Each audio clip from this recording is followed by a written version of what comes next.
Es ist so schön, wie das Leben so spielt.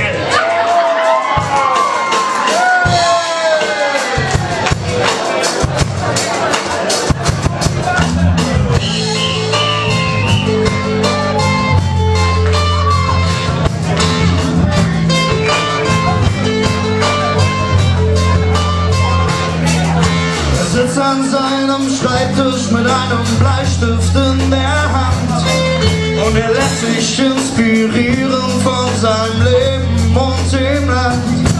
Wie die Wellen rauschen, die Gläser klingen, die Kinder lachen und die Vögel singen und er schreibt es einfach nieder. Vielleicht entstehen daraus bald Lieder. Denn das ist das, was das Leben so spielt. Von den schönsten Melodien zu den traurigsten Klängen. Ja, das ist das, was das Leben so spielt. So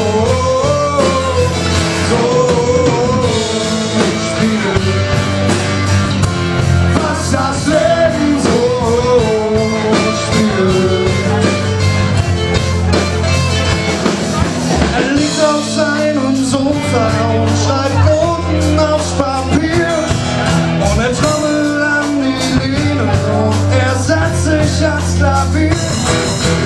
Die schönsten Melodien, die ihm bisher erschienen. Übers Meer rauschen und Gläser klingen, Kinder lachen und das Vögel singen und er singt es auch wieder. Endlich entstehen daraus auch Lieder.